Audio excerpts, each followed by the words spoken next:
किसी प्रकार का लोकतंत्र में लाठीचार्ज वगैरह दुखद है, लेकिन यहाँ पर जो सरकार है, नीतीश जी आता है लोकतांत्रिक तरीके से अपनी बात रखने, तो सरकार लाठीचार्ज को सबसे आसान जरिया मानती है। किसी ने किया है, कोई अधिकारी दोषी है तो उस पर कार्रवाई होनी चाहिए। अब जब हंगामा होने के बाद बता रहे हैं कि नहीं ऐसी कोई बात नहीं है, एग्जाम एक ही पेपर से होगा या कोई इसमें नॉर्मल। बीपीएससी अभ्यर्थियों पर हुए लाठीचार्ज के बाद जनसुराज के सूत्रधार प्रशांत किशोर सभी लोगों से मिलने पहुंचे, जहां इसके बाद प्रशांत किशोर ने बिहार सरकार के रवैयों पर कड़ा प्रहार करते हुए कहा कि लोकतंत्र में किसी भी प्रकार का लाठीचार्ज बहुत ही दुखद है, मगर यहां बिहार के मुख्यमंत्री नीतीश कुमार के नेतृत्व में जो सरकार चल रही है उसका एक कैरेक्टर ही रहा है। जब कोई भी लोकतांत्रिक तरीके से अपनी बातों को रखने आता है तब सरकार का सबसे आसान तरीका लाठीचार्ज बन जाता है, जिसकी मैं घोर निंदा करता हूं। प्रशांत किशोर ने कहा कि लाठीचार्ज लोकतंत्र में कहीं से सही नहीं है।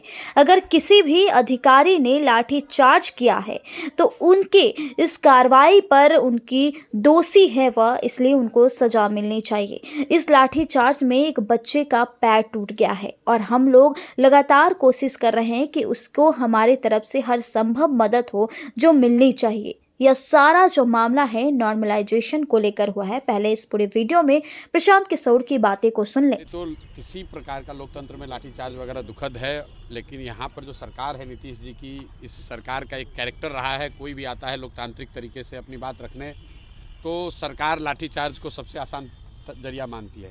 तो लाठीचार्ज की तो एकदम बिल्कुल निंदा करते हैं, नहीं होना चाहिए। और अगर किसी ने किया है, कोई अधिकारी दोषी है तो उस पर कार्रवाई होनी चाहिए। एक बच्चे को मुझे बताया गया है कि चोट लगी है, वो हॉस्पिटल में है।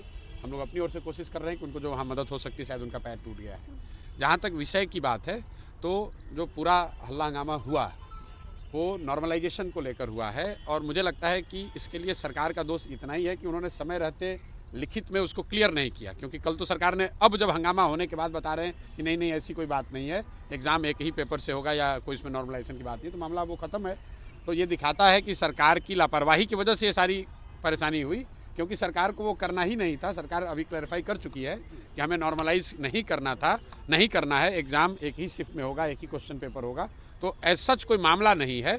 लेकिन कल जो बात हुई वो सरकार की जो कार्यशैली है, किसी बात को समय रहते क्लियर न करना, कोई आ गया डिमांड करने तो उस पर लाठीचार्ज करना या उसको उससे बातचीत न करना, तो दुखद है, नहीं होना चाहिए। लेकिन दो मांगे हैं अभ्यर्थी की। एक मांग तो थी सर्वर को वापस से आप प्रयोग नहीं, देखिए वो सर्वर की मांग नहीं है, अभ्यर्थियों की, कुछ अभ्यर्थियों की शायद, जहाँ मुझे मेरी जो समझ बनी है कि वो ये चाहते हैं कि फॉर्म भरने के लिए डेट को और एक्सटेंड किया जाए।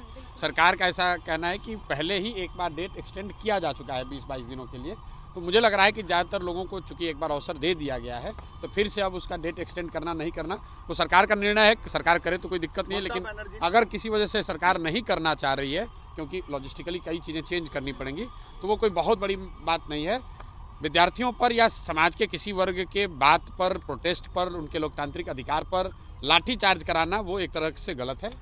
और ये हुआ इसलिए कि सरकार ने समय रहते हुए अपनी स्थिति को उन्होंने क्लैरिफाई नहीं किया। अगर उन्होंने क्लैरिफाई कर दिया होता तो बच्चे यहाँ जमा नहीं होते, ये लाठीचार्ज जैसी कोई गलत काम हुआ नहीं होता। ममता बनर्जी ने कहा है हरियाणा और महाराष्ट्र ये दिखाता है कि जो लोग भी विपक्ष की राजनीति कर रहे हैं, जो भाजपा को हराना चाहते हैं, उनको लंबी और कड़ी मेहनत करने की जरूरत है। टीएमसी की जो लीडर है ममता बनर्जी, वो इंडिया ब्लॉक को लीड करेंगे। भाई ममता जी सीनियर लीडर हैं, वो इंडिया कोalition वाले लीडर वाले जाने कि कौन लीड करेगा कौन नहीं करेगा, हम उस पर क्या टिप्पणी कर सकते हैं। कोई भी जो गठबंधन है, कोई गठबंधन या कोई कोalition है, ये उनका इंटरनल मामला है कि वो उसको कौन लीड करेगा। जहाँ तक हम लोग जानते हैं कि इंडिया अलायंस को कोई एज सच कोई एक व्यक्ति या दल तो कोई लीड कर नहीं रहा था। अभी जब पिछले 1.5-2 बरस से जब से इंडिया अलायंस बना है, उसमें कोई एक व्यक्ति को नियुक्त नहीं किया गया है कि कोई संयोजक के तौर पे। आप लोग ने देखा, नीतीश कुमार उस गठबंधन में थे, संयोजक बनने गए थे, लोगों ने इनको बनाया नहीं तो बेचारे रूठ के फिर वापस चले आए। तो इंडिया गठबंधन का कोई संयोजक अभी तो है नहीं। बाई डिफ़ॉल्ट कांग्रेस चूँकि सबसे बड़ी पार्टी है, तो कांग्रेस के नेतागण उसको चलाते हुए दिखते हैं।